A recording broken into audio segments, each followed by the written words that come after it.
Ok, pessoal, amigos do basquete, boa noite para todos. Prazer receber vocês aqui no nosso plantão de dúvidas.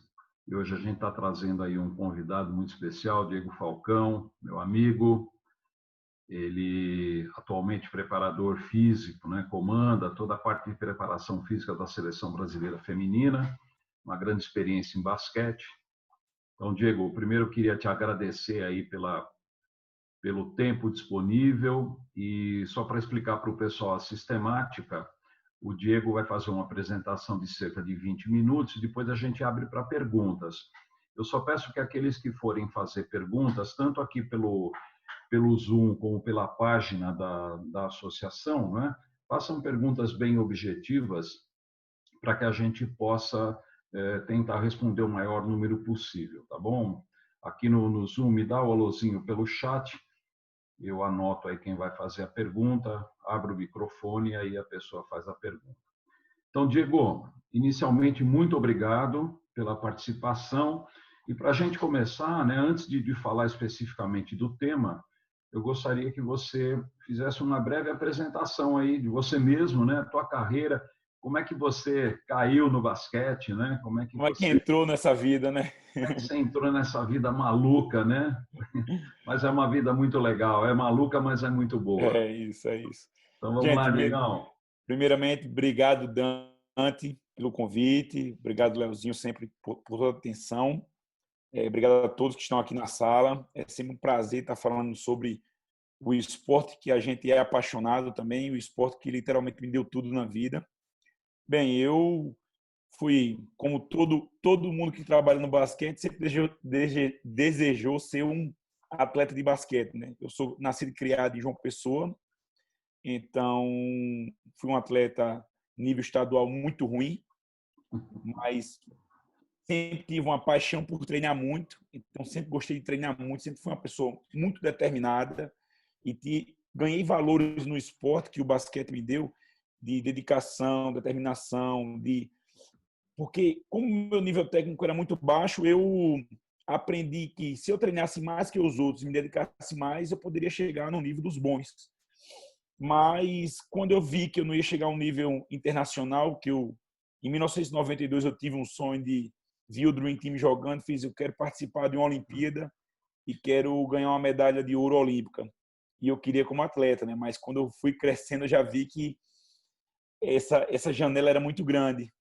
Mas o basquete me ensinou a ter foco, a cuidar do corpo, me ensinou a estudar o corpo, porque quando eu decidi fazer educação física, eu decidi que eu queria melhorar os outros e dar uma oportunidade para os outros que eu não tive tanta, entendeu? Então, assim, e por ter essa paixão de treinar muito, eu sempre gostei, e foi quando eu descobri a fisiologia do exercício.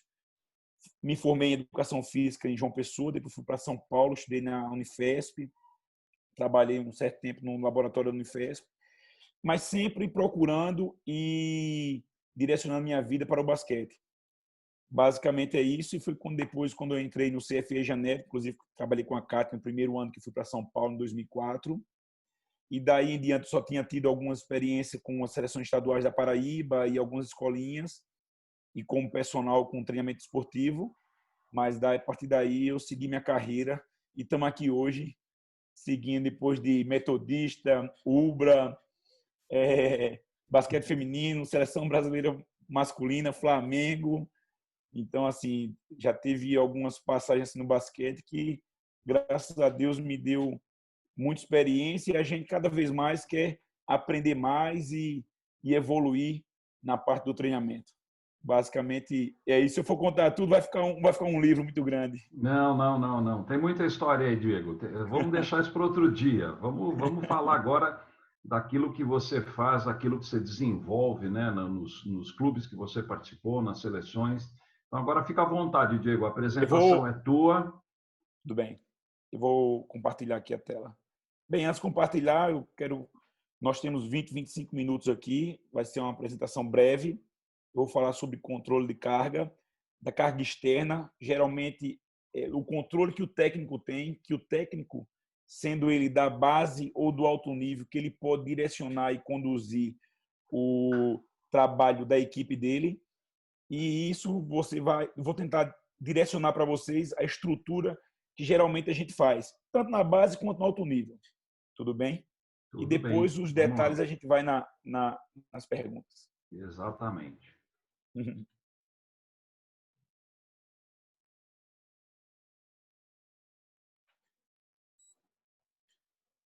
Vamos aqui para Dante. Tá ótimo. Ótimo. Tá muito bom. Manda bala. Pronto, gente. Então, como eu falei para vocês, nosso tema de hoje é o controle de carga no basquete.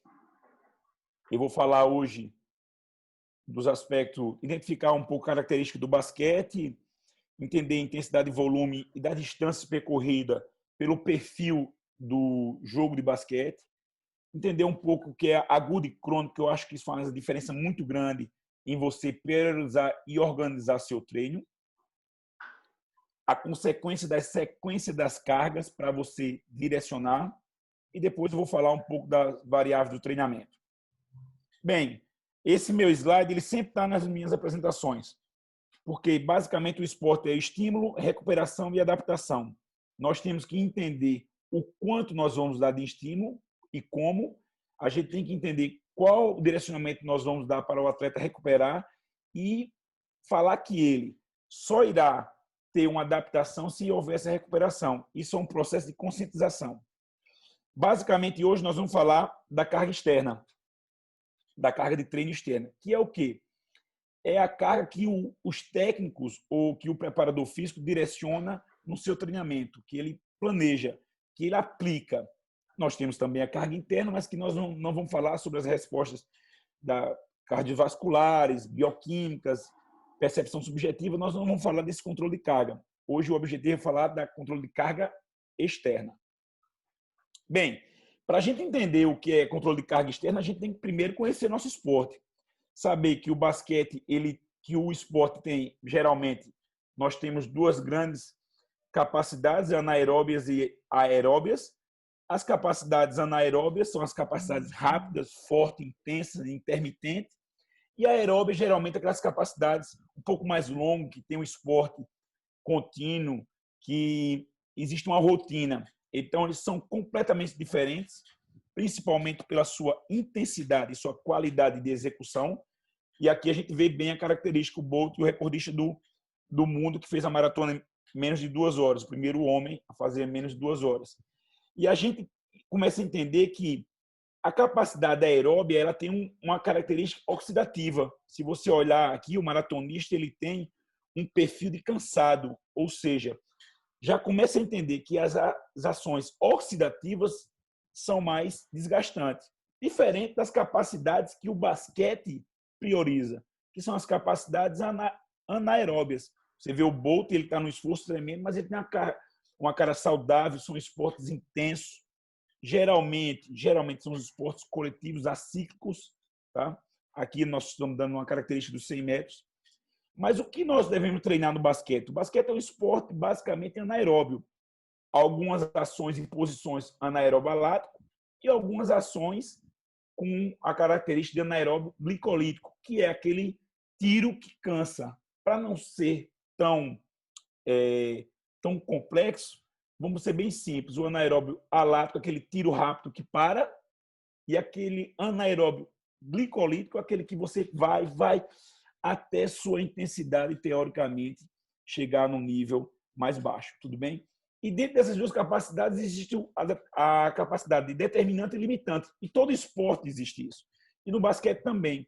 A capacidade limitante é aquela que já diz, que ela limita você a executar o seu esporte. Por exemplo, se você pegar alguns barrigudinhos que tem aqui na sala, se colocar para jogar o basquete, eles vão dar 2, 3 tiros e não vão conseguir mais correr. Porque a capacidade limitante dele é o anaeróbio glicolítico ou até o aeróbio. E a capacidade determinante. A capacidade determinante são aquelas capacidades rápidas, intensas, que faz decidir o jogo. Por exemplo, o basquete. O basquete é composto de as capacidades rápidas determinantes. Para focar e direcionar bem isso aí, nós podemos entender por volume e intensidade. O volume é o quê? O volume nós podemos dar com características séries, número de repetições, idas e voltas na quadra, o volume ele é quantificado por números. Tempo de exercício, quantos dias de treino, a intensidade, que aqui nós vamos chamar de intensidade, que hoje no treinamento esportivo nós já chamamos de potência.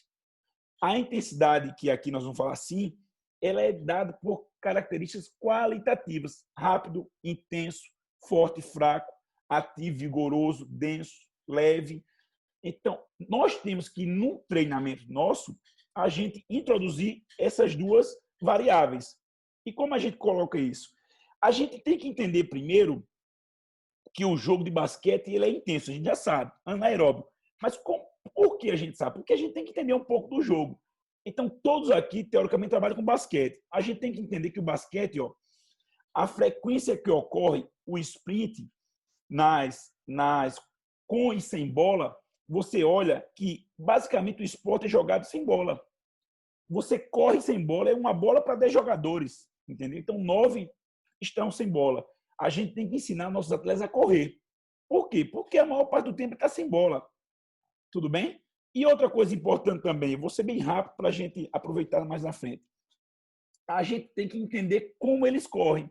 Eles correm de forma linear, eles correm de forma curva e eles correm com mudança de direção. A maior parte do tempo eles correm sprint de forma linear. Entendeu? Então, a gente tem que entender que o basquete, o cara tem que correr para frente ou para trás de forma linear. Ele tem que aprender a dar pique, tá? E a parte com bola e sem bola, ele tem ações mais características de curva. Por quê? Porque o basquete hoje joga sem a bola em forma de U, saindo dos pick and roll, direto ou indireto, e quando a pessoa está cortando, tem sempre um obstáculo que ele tem que mudar também. Isso é uma característica. Esse estudo aqui são de um estudo publicado de uma liga da Europa feminina, tá? Adulta. E aqui a gente vê que o basquete comprova exatamente o que nós estávamos falando. O basquete ele tem ações de percentual de trote, caminhada, trote leve, a maior parte do tempo. As ações determinantes de sprint e de corrida intensa, elas são muito curtas. Elas são aproximadamente entre 7% e 15% do jogo de intensidade, que são as ações determinantes. Mas nós temos que preparar nossos atletas para eles executarem isso. Por quê? Essas ações determinantes que faz o placar 70-70, 80-80, na sua grande maioria. Tudo bem? Então, quando a gente entende que o esporte precisa ser intenso, a gente precisa mudar os nossos estímulos para que nossos atletas treinem com essa qualidade. Então, aqui, a gente já começa a olhar.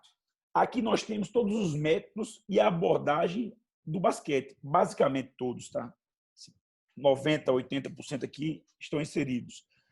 Se a gente olhar, nós temos coordenação, proprioceptivo, adaptação de abdominal core, agilidade, musculação, força básica, força, velocidade, pliometria, força funcional específica, velocidade pura, resistência de velocidade, atividades aeróbias e o jogo técnica. Se você olhar aí dentro desse parâmetro, o aeróbio aqui é uma atividade muito pequena e todas as outras atividades são ações anaeróbias. E, prioritariamente, as vermelhas são as que determinam o jogo. É o que a gente realmente tem que focar. Mas tem que ficar claro que a pessoa precisa ter um aeróbio e uma capacidade anaeróbia glicolítica para conseguir executar as capacidades vermelhas seguidas por muito tempo. Isso é fato. Tudo bem? E, teoricamente, priorizar o quê? O jogo, a técnica. Quando a gente começa a entender isso, a gente já visualiza assim. Quando a gente monta o treino, a gente sai do anaeróbio alático, que são as ações rápidas e curtas, até as ações oxidativas, as resistências aeróbias. Então, preste atenção. Como nós organizamos nossa sessão de treino, por exemplo? A gente coloca tudo no quadro, sabendo o que nós queremos trabalhar, e a gente vai dividindo. Se for coordenação, é primeiro. Se for força, vem depois. Se for velocidade, é o terceiro. Se for resistência anaeróbia, é o quarto. Se for resistência aeróbia, é o quinto. Então, a gente colocando se a gente coloca essa regrinha aqui, a gente já começa a clarear muito nossa atividade. Por quê? Porque se a gente coloca as atividades oxidativas antes das anaeróbias aláticas, por exemplo, a gente dificulta bastante o aprendizado, piora a sobrecarga de treino. Então, assim, isso é uma questão estrutural de organização para você ir do cognitivo para o oxidativo. Ah, se eu não faço coordenação, então você começa do 2.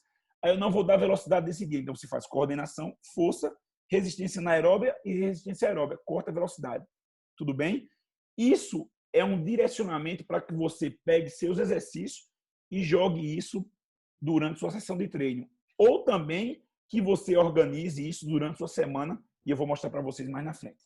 Aqui existem algumas características muito básicas de força, de velocidade e resistência anaeróbia, que são as combinações mais frequentes. Força e velocidade, resistência anaeróbia e resistência aeróbia, força e qualquer tipo de resistência, e a técnica e qualquer outra qualidade física. Ou seja, você, técnico, se você vai dar um fundamento, comece com o fundamento. Se você vai dar aquele exercício de bandeja que vai correr a quadra, esse exercício tem que ser o último. Se você vai dar um coletivo de 30 minutos, esse exercício tem que ser o último. Se você vai fazer um exercício de velocidade e um de fundamento, se faz primeiro de fundamento e depois de velocidade, para que tenha um aproveitamento melhor do exercício e uma capacidade de aprendizagem melhor do seu atleta. E basicamente é isso. A gente sai da técnica, coordenação para força, velocidade, resistência anaeróbia e resistência aeróbia. Uma crescente do anaeróbio alático até o oxidativo, sempre nessa sequência direcionando. A força e a velocidade elas podem alterar por um método de treinamento, que isso aí é uma exceção, não cabe a você, treinador, ficar pensando nisso. É só para você colocar as características e organizar. Bem, aqui a gente entende que o basquete é uma velocidade intensa, mesmo rápida, de 6 a 10 metros, é pura intensidade, a gente já falou. E uma coisa que tem que ficar muito clara é isso. Quando a gente fala de organização de carga, a gente tem que entender qual o impacto daquela carga ela é sentida no nosso atleta. Então, todos vocês já chegaram assim para jogar e depois de uma sequência de jogos você estava sem energia, você estava cansado ou dolorido.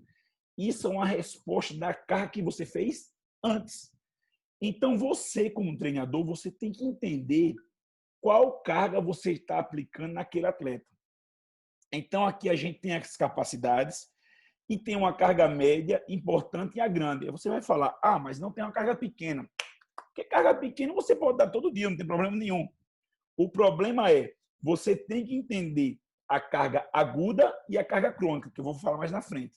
Mas você tem que entender, basicamente, qual é o tempo de recuperação.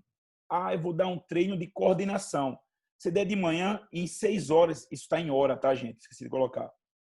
Em 6 horas, você já pode dar outro treino, ou seja, deu um treino de coordenação de manhã, depois de 6 horas, pode dar outro treino de coordenação também. Se for um treino muito volumoso, uma carga grande, no outro dia, não tem problema, 24 horas.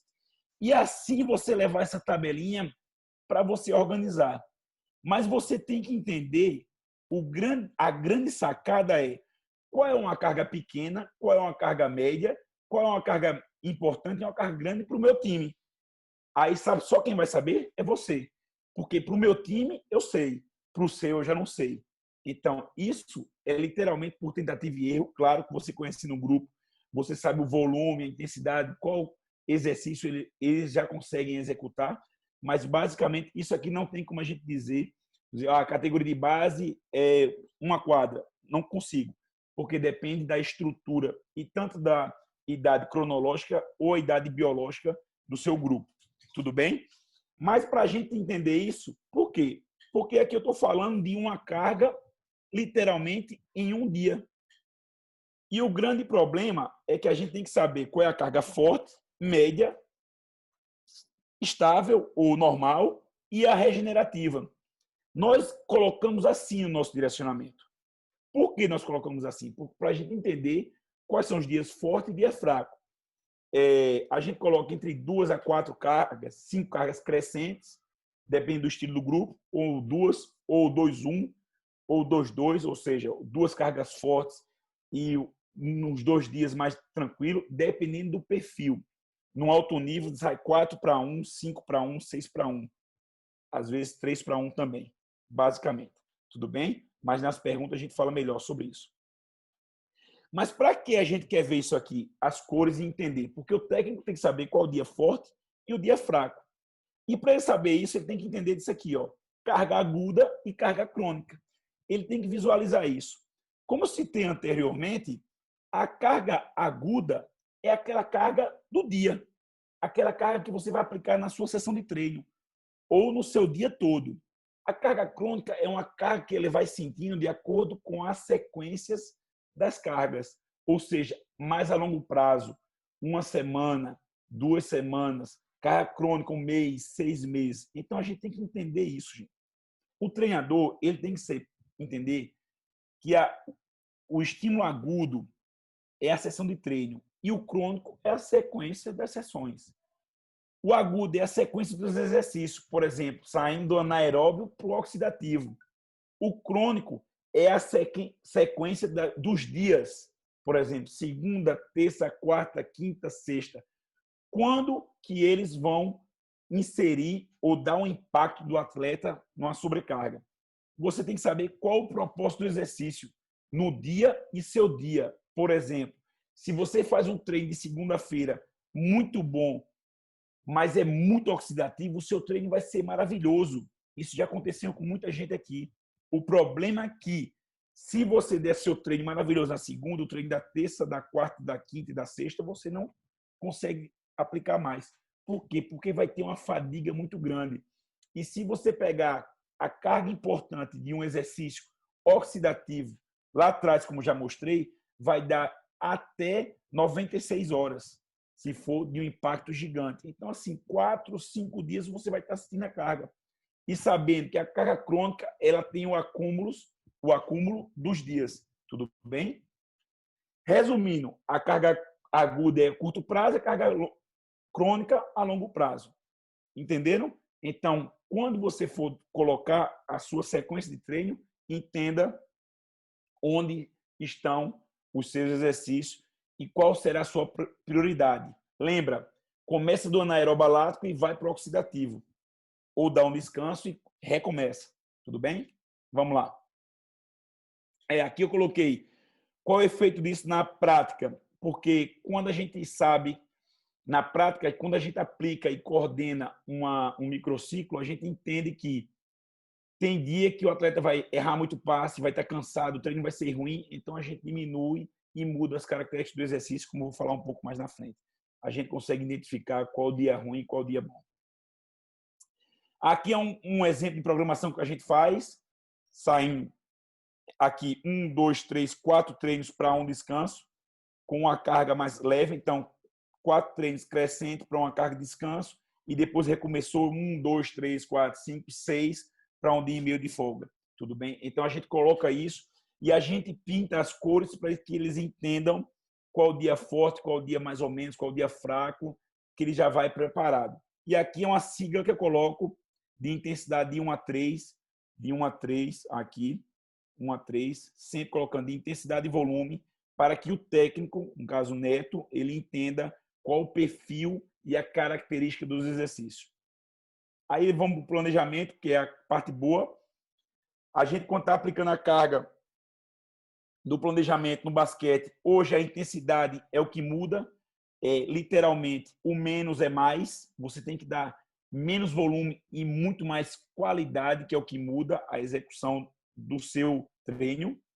O tempo é uma variável que a gente utiliza bastante, que é uma variável de alto nível, porque quanto menos você executar o tempo e você for eficiente, mais chance você tem de conquistar o êxito. Ou seja, a gente coloca os exercícios com a variável tempo para que consiga intensificar o treino. Quando eu falo intensificar, é a qualidade, não quantidade. Ou seja, se você for da categoria de base, por favor, seus atletas eles têm que entender já e conhecer o movimento, ter um domínio do movimento para você colocar a variável tempo. Tudo bem? E depois, o tempo é uma variável que eu utilizo como uma variável de qualidade, não de volume. Existe gente que coloca o tempo de descanso como o volume do treino. O tempo de descanso, para mim, é uma variável de qualidade. Eu deixo ele descansar para que ele cada vez mais volte com a intensidade de acordo com o perfil do treino. Tudo bem? Aqui é como a gente faz, como nós direcionamos o controle da intensidade e do volume diretamente aplicado no treino. A gente coloca por exercício, sabendo que é mais intenso e menos intenso. E eu vou colocar aqui um perfil e vou dizer que vocês visualizem, esqueçam esses jogadores, visualizem 2 atletas só.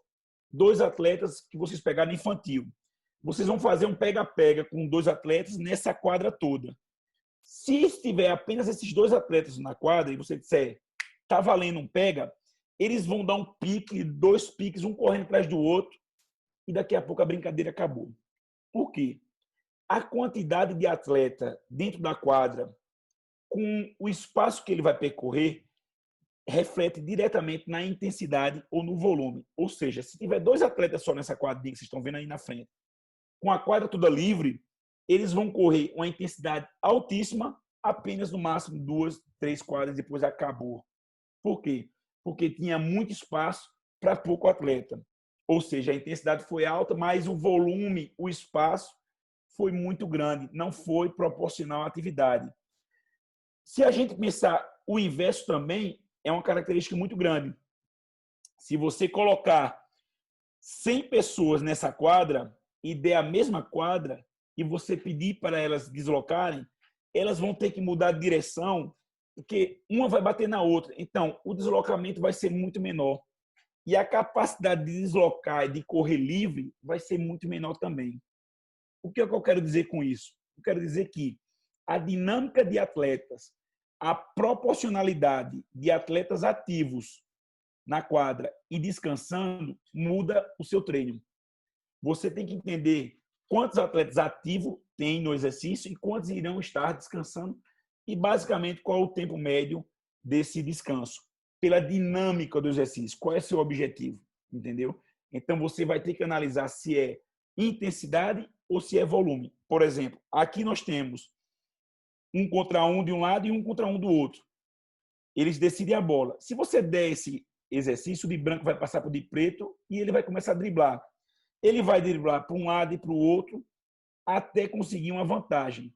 Se você já sabe que seus atletas têm um domínio, o que é que você coloca? Você coloca a variável tempo. Ou seja, quando ele receber a bola, você dá 4, 5 segundos para que ele vá direto para a quadra, em sentido ao aro, ataque.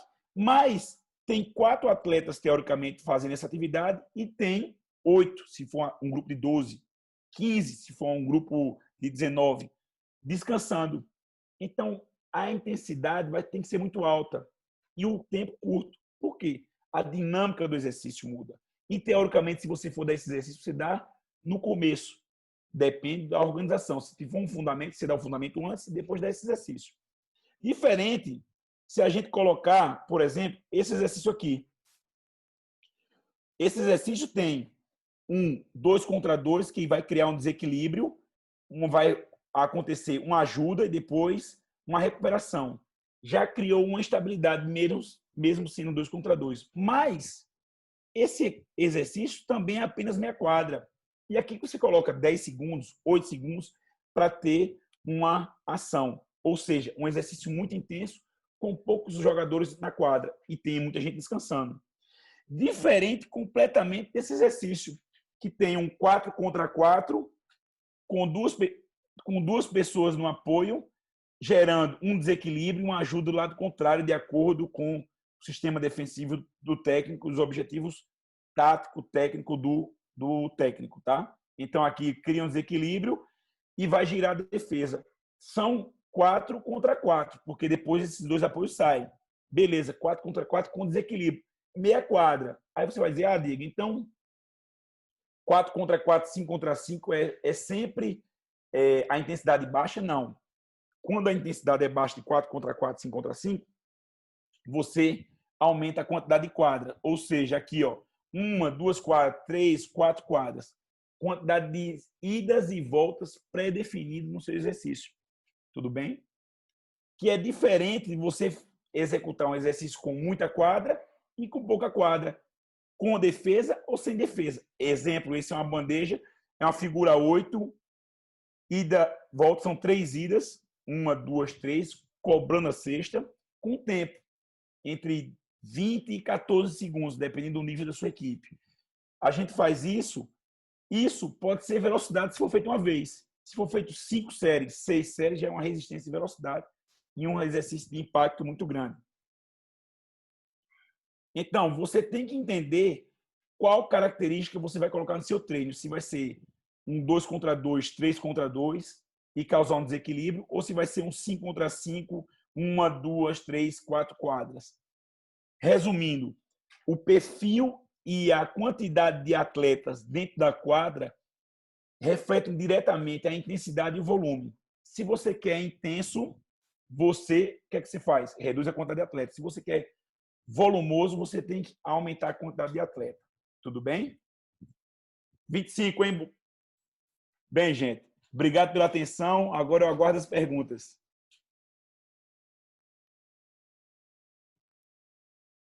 Dante? Oi.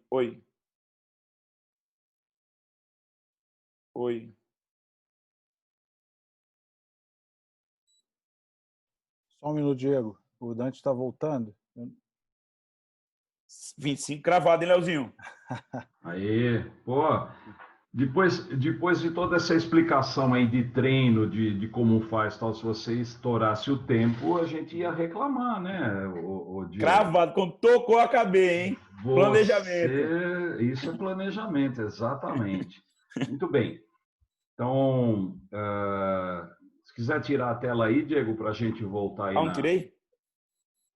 Um minuto. Bom, pessoal, agora as questões estão abertas. À medida que vocês forem... Opa, aí sim. Opa, olha só. Ó, o chefe está aí, hein? O chefe está aí? Opa! Ô, Neto. Ei, você é meu irmão. É verdade tudo isso que ele falou, Neto? Obrigado, José. O Léo tem que desbloquear o microfone. Ô, Neto, é verdade tudo isso ou você só está enrolando? Boa tarde, tudo bem? E aí? Vocês me ouvem? Estão conseguindo me ouvir? Tô te ouvindo. Pode falar. Eu perguntei se é verdade tudo isso ou se ele está enrolando. Dando aquele migué, né? É verdade. O Dante, você sabe, Dante, você é meu amigo já há muito tempo, né? E você sabe que eu procuro me juntar às pessoas que eu acredito, né? E esse aí é um deles aí, ó. Opa, né? A gente há 14 anos que a gente está aí junto, José. trabalhando junto aí. Pode pedir aumento, Diego. Dessas coisas que falam, o título é esse aí, ganhou isso, ganhou aquilo, esse aí é o culpado de tudo isso aí.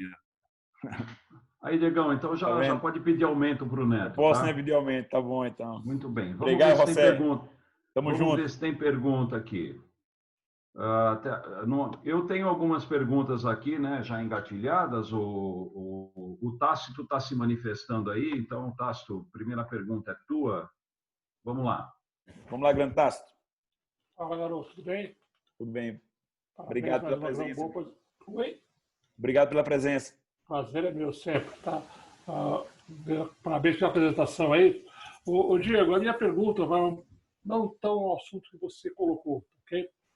Acho que para vocês também na preparação física, né, está sendo um desafio essa questão que nós estamos vivendo. Né?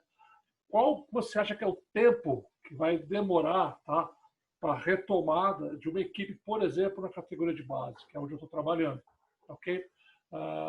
Se vocês têm uma ideia disso, se você tem trocado informação e aproveitar a tua experiência em relação a isso.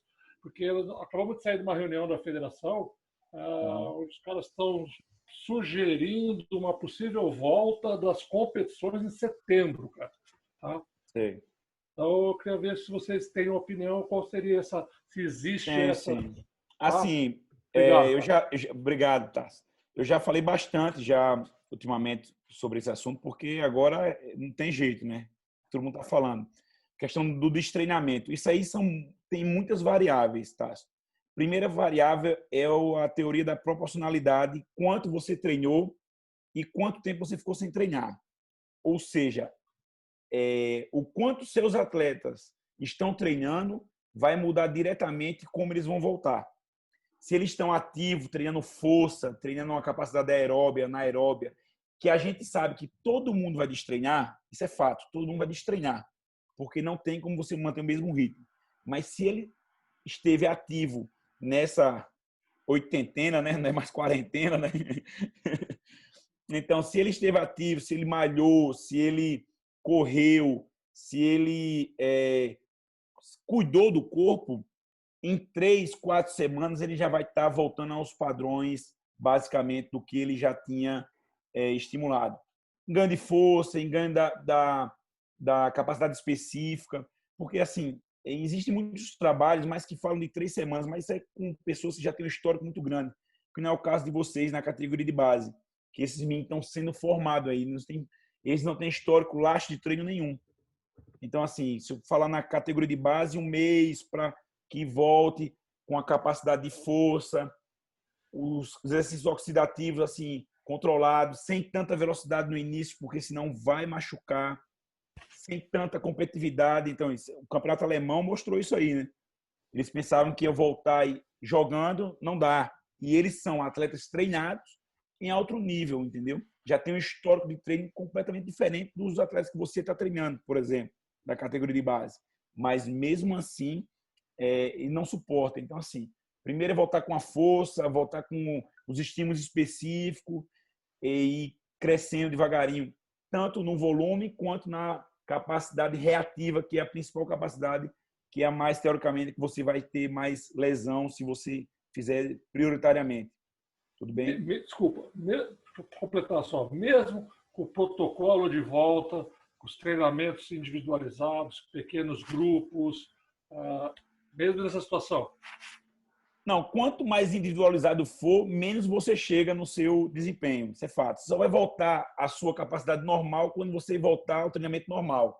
Essa flexibilidade de chegada do treino, as adaptações, elas vão prolongar do jeito que está sendo prolongado. Elas estão só voltando para um convívio social. Mas você só tem que contar quando voltar ao treinamento normal. Tudo bem? Ok. Obrigado, Tássio. Agora a Kátia quer fazer uma pergunta. Vamos lá, Kátia, está com você. Tá me ouvindo? Opa, com certeza. Tá, parabéns pela aula aí, Diego. Parecia que estava na quadra, com tanta intensidade que estavam as suas falas, as suas gesticulações, enfim. Parabéns. Obrigado pela o que eu queria... Imagina, obrigada. O que eu queria saber, assim, existem os períodos sensíveis, né, para trabalhar as capacidades físicas, enfim. Como é que você vê isso, o trabalho da preparação física nas categorias iniciais? E você acha que falou que não define muito nas categorias a questão do volume e intensidade, porém trabalha visando ela. Como é que você faz as mudanças de exercício quando você está colocando um exercício voltado à intensidade, um exercício voltado ao volume? Nas categorias de base, como é que você faz essa troca de exercício? Qual é o seu parâmetro para trocar e ver se teve resultado, enfim? Certo. Obrigado, cara. Obrigado pela presença, viu? Imagina. Primeiro, assim, na fase sensível, você pega, por exemplo, atleta de 11 a 14 anos, isso também tem a variável que é a idade biológica. Às vezes a gente tem um atleta de 14 anos que ele já tem um corpo de um homem, que ele pode receber cargas normais, mas entre 11 e 14 anos, basicamente, os estímulos têm que ser estímulos anaeróbios. Então, coordenação, muito lúdico, muita velocidade, muita atividade de destreza, porque a gente indo pela proporcionalidade de exercícios gerais e exercícios específicos, 11, 12, 13, 14 anos, a maioria são capacidades gerais. Correr, saltar, girar, aprendendo, estimulando seu atleta para que ele consiga realizar atividades. Bem, as atividades com iniciação, e eu já fiz bastante isso, até inclusive com você, quando a gente direciona as atividades, por exemplo, de coordenação, um fator básico para que você pare e dê a variável descanso para melhorar a qualidade do movimento é literalmente quando você vê que seu atleta perdeu a qualidade. Infelizmente, não existe esse parâmetro, esse aparelho que você sabe quando está cansado ou não. Isso aí é o feeling mesmo, é o feedback. Então, você vai começar um trabalho de coordenação. Começou, você deu. Primeiro, assim, eu acho que é extremamente importante na categoria de base a gente não mudar muito o estímulo, que eu vejo muitos técnicos mudando muitos exercícios, fazendo variáveis de exercício. E eles ainda, como eles estão na fase de aprendizagem motora, principalmente essa geração que tem uma falta de destreza gigante, porque não teve infância, não teve a parte lúdica, e nós temos que fazer isso, a gente tem que centralizar e direcionar um volume maior por uma capacidade complexa menor. Eu e Neto, a gente fala bastante assim, é melhor a gente dar 10% e executar 100% do que a gente dar 100% e executar só 10%. Então, é melhor fazer menos exercício e com mais volume. E quando aquele atleta, você sentir que a qualidade caiu, que ele já está descoordenando porque ele está cansado, você para e faz a variável tempo com descanso ou correção. Essa variável tempo você pode fazer de várias formas. Lance livre, água, corrigindo, explicando como pode ser melhor. Tudo bem? Então, basicamente, esse é o parâmetro mesmo. Respondi? Tá. Respondeu, muito obrigada. Obrigado, Parabéns Nando. aí Tudo pela bom. palestra. Obrigado sempre pela presença, viu? Imagina, eu que Embora agradeço. do meu coração. Parabéns, Dante. Tô aqui com a bebê, por isso que eu não liguei a câmera, tá? Tudo de bom, viu? Mostra ela pra gente aí, pô. Depois eu mostro. Agora não tá em condições, tá? Tá bom, tá bom. Tá, tudo de bom. Muito bem, obrigado, Kátia. Ô, Diego, eu tenho aqui uma pergunta minha, aliás, essa pergunta que a Kátia fez, de alguma forma você já me respondeu, né? Qual seria a sequência que você trabalharia principalmente na base? Então, você já falou da questão da coordenação, da velocidade. Bom, aí eu tenho uma pergunta que, na verdade, eu vou dividir em duas partes. Primeiro, você teve uma experiência tanto no masculino como no feminino. Como é que é essa questão da carga de treinamento para o masculino e feminino, se há diferenças? E a outra, emendando, se também existem diferenças em função das posições do jogo. Como é que isso é trabalhado em função das posições? Certo. Vamos lá. Sobre a questão do processo de desenvolvimento e de metodologia, a gente não tem diferença nenhuma, Dante. Do jeito que nós trabalhamos, que a gente trabalhou com o masculino, a gente trabalha com o feminino. Todo o direcionamento, toda a conduta. Então, assim, essa diferença de organização não existe. O que vai acontecer é uma diferença física e fisiológica mesmo. Os homens, eles têm mais força, têm mais velocidade, ou seja, aqueles exercícios que a gente tinha 13 segundos, 14 segundos, a gente colocou 15 segundos e nós fomos adaptando novos valores para a gente também, porque a gente não tinha conhecimento da capacidade das mulheres para realizar aquilo que a gente estava aplicando, entendeu? Agora, o direcionamento, a forma, a conduta de aplicar o treino e de cobrar, que eu acho que é a maior variável que existe no alto nível. O basquete é o mesmo no mundo todo. Eu acho que muda a forma que você ensina e como você cobra. Se a gente explicar um exercício aqui para todo mundo, cada um vai explicar esse exercício de uma forma diferente. E o mesmo exercício. Então, isso é que dá a diferença do outro nível. É do jeito que você explica e os detalhes que você cobra. E que cobra para que seu atleta execute. Eu acho que isso aí é a diferença. Não é porque é masculino ou porque é feminino. Entendeu? E a outra pergunta qual era? Desculpa. Sobre as posições. Se existe então, também sobre as posições, certo? Sobre as posições, a gente faz um trabalho conjunto, por exemplo. Tudo que Neto aplica na quadra, a gente programa junto. Por exemplo, eu não falo que Neto vai aplicar. O que é que ele vai dar? Isso é a programação dele. Eu só ajusto como ele vai aplicar. Qual é o direcionamento, qual é a melhor estratégia. Então, assim, a parte específica a gente faz diretamente na quadra. Pivô, porque as subdivisões dos exercícios já tem muito exercício específico. de pivô, de armador, de lateral. Agora, nosso trabalho, nossa conduta de força, de exercício preventivo, isso aí sim. Isso aí tem todo, de acordo com a característica da atleta, a gente direciona, não exatamente a posição, mas com a característica da atleta, tá? Que vai basicamente, por exemplo, pivô tem sempre o mesmo perfil, mas a gente direciona com a individualidade biológica todos os detalhes de força, de correção, de prioridade, de qual capacidade aquela atleta precisa melhorar e qual que ela é muito boa, que ela pode ser diferente, entendeu? Não só melhorar as ruins, mas potencializar as boas também. É isso que a gente faz. E esse é um trabalho conjunto com os assistentes, com a fisioterapia, com o médico, é um trabalho interdisciplinar, transdisciplinar, como é que vocês queiram chamar. Eu falo interdisciplinar, que é o trabalho entre as atividades da equipe, do staff, que são totalmente interligadas. E quem faz muito esse elo é o preparador físico. Esse elo entre o staff médico e a comissão.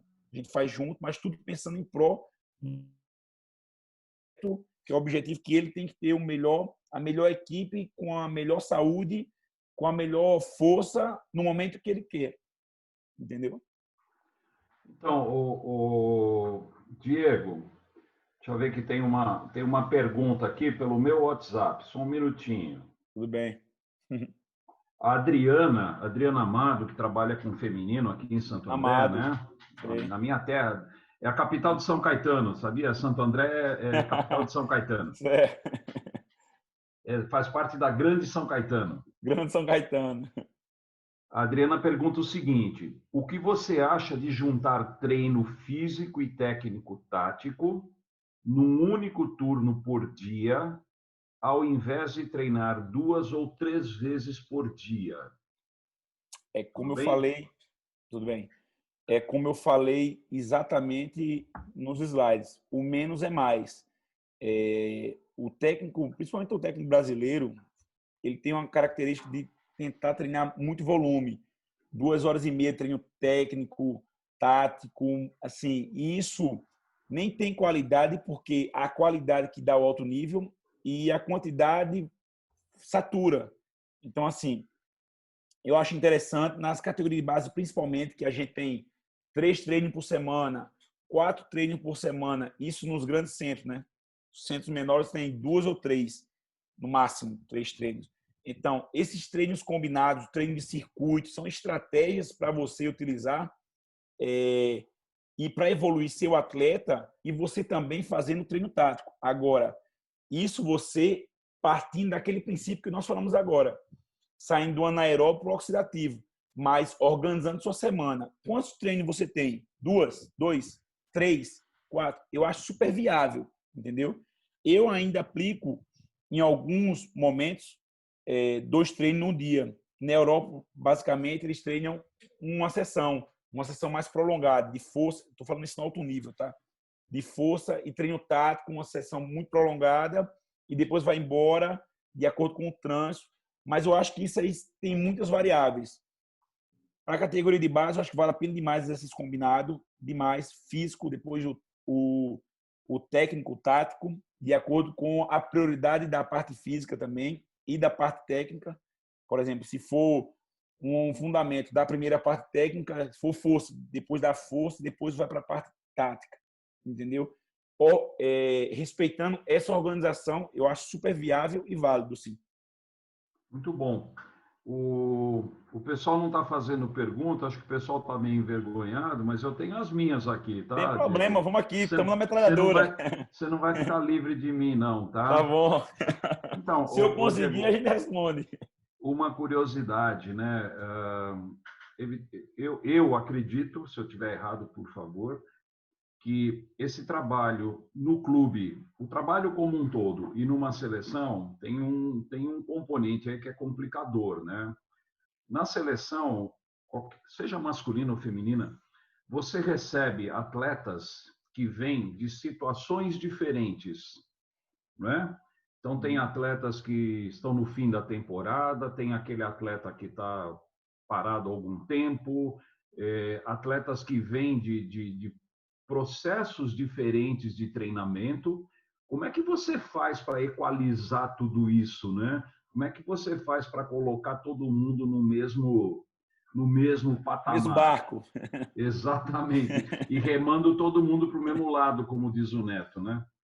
Bem, assim, Dante, muito boa pergunta. Isso já tive muitas experiências, algumas boas, outras nem tanto, porque isso depende muito da forma que você conduz o processo.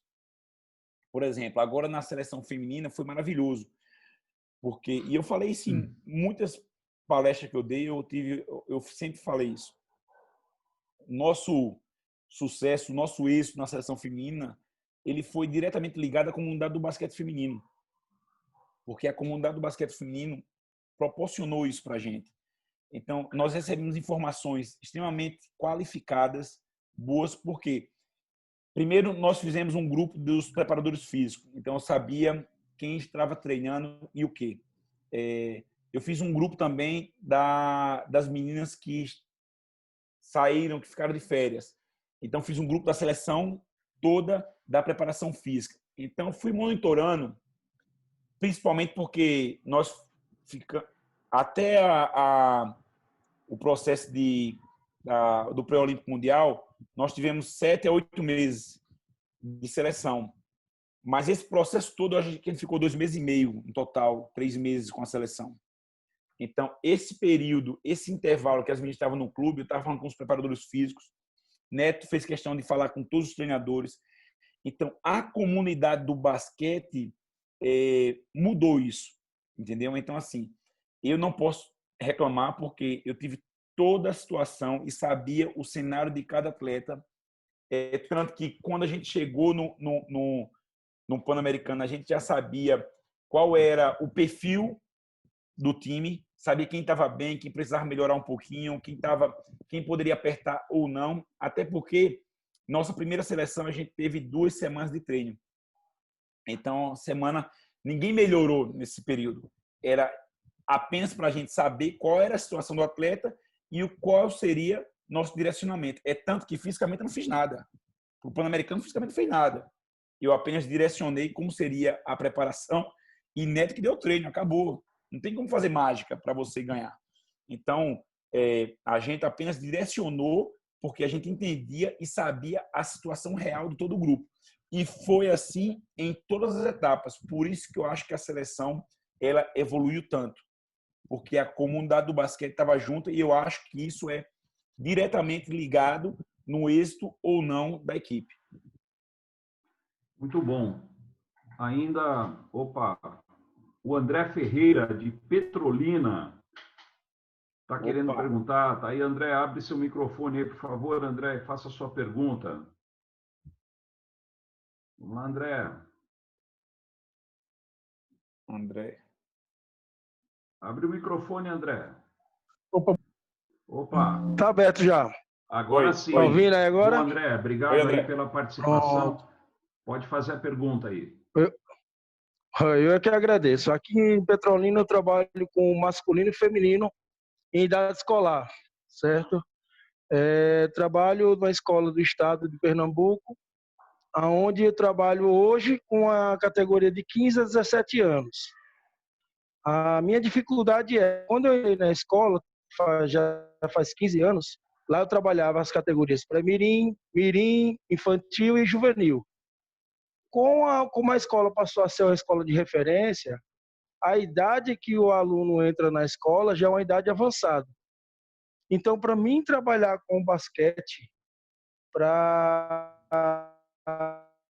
nessa categoria, para meninas e meninos com vício de postura, para a gente poder implantar ele ainda no basquete, eu não trago ela da categoria de base, entendeu?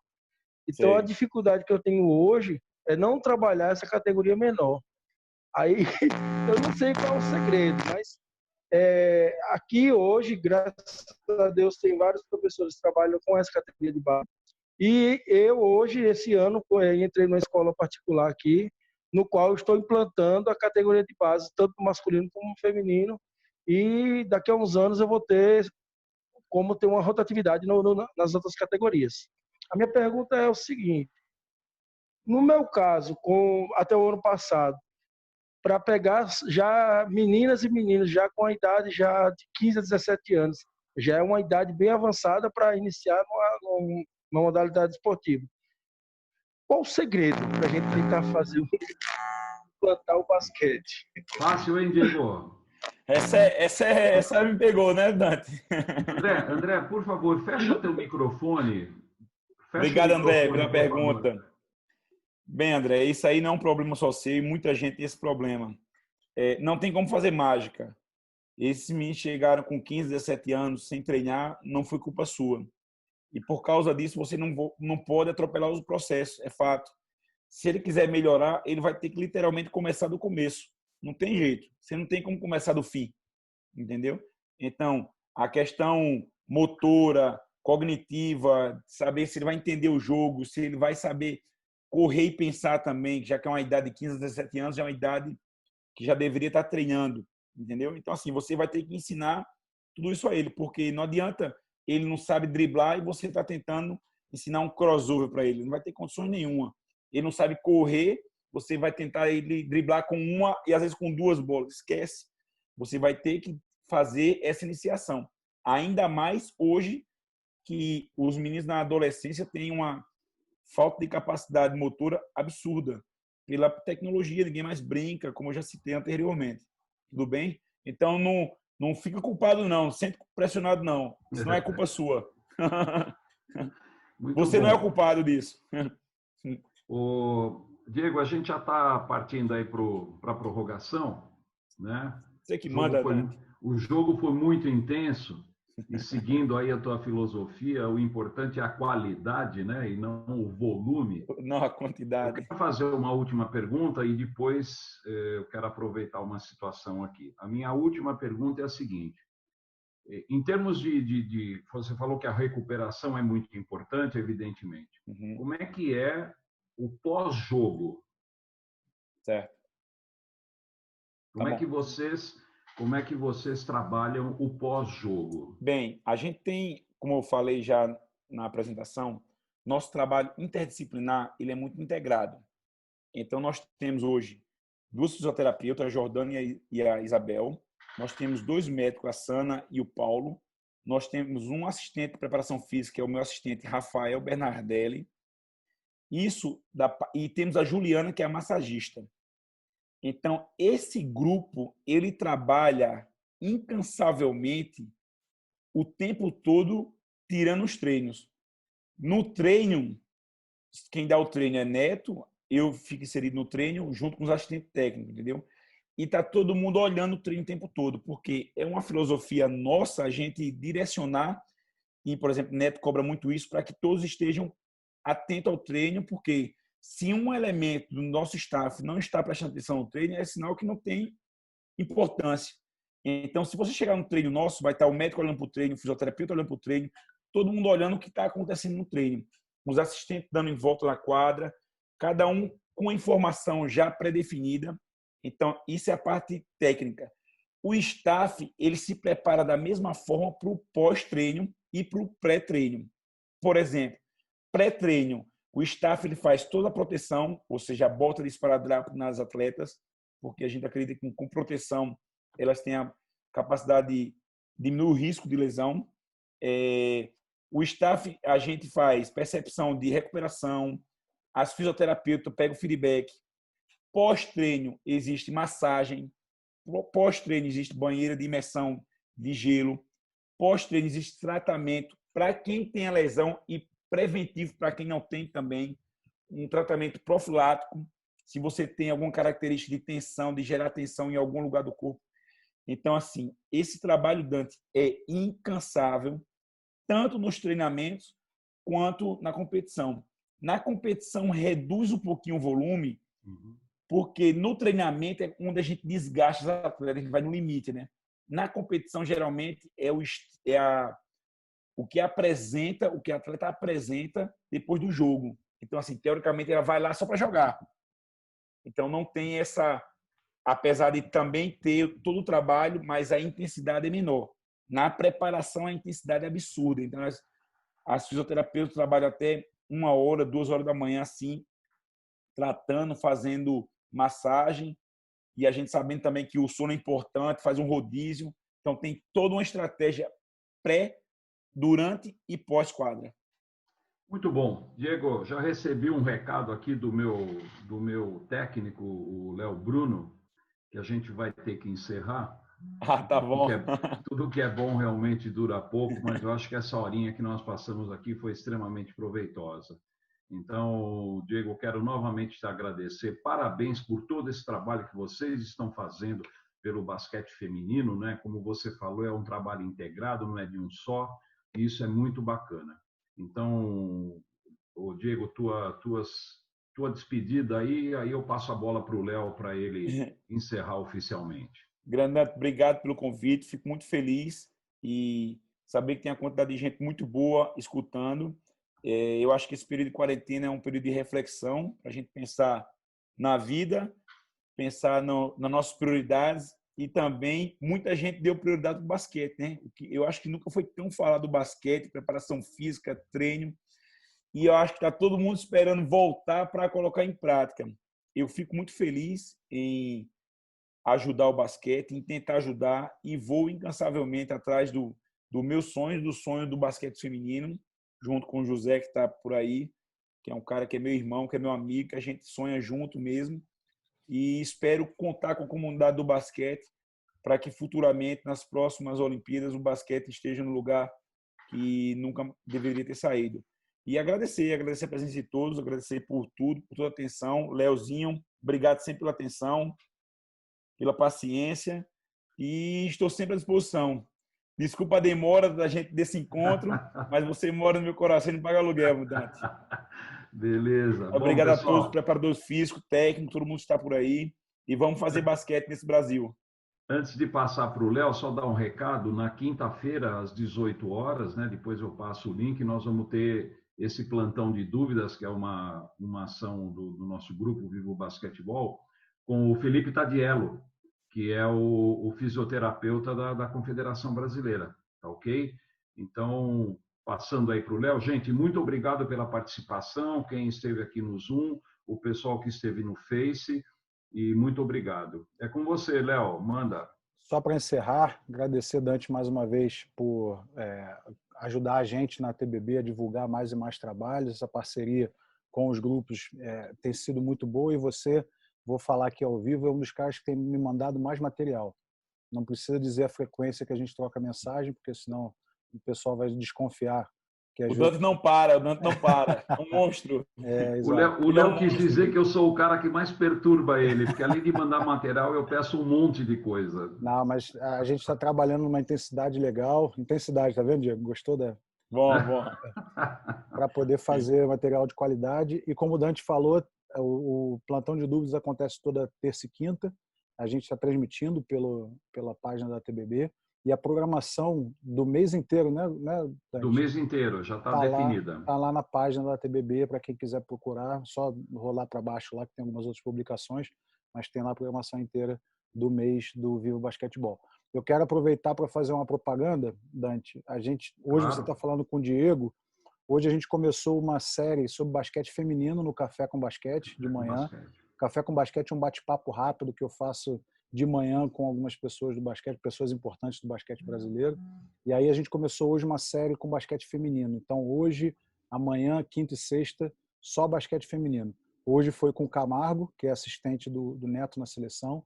Amanhã é o Borracha, grande técnico com muita história dentro do basquete feminino. Quinta-feira, Adrianinha, ex-jogadora. E na sexta-feira é o Neto fechando com chave de ouro nessa nossa semana do basquete feminino. José também está trabalhando muito nessa quarentena, hein? Todos os dias aí, José. Todos os dias. Dante e José. Era isso, Dante. Obrigado aí. Valeu, Léo. Obrigado, gente. Obrigado a todos. Um abraço obrigado, gente, por tudo. Obrigado. Saúde e paz. Obrigado sempre.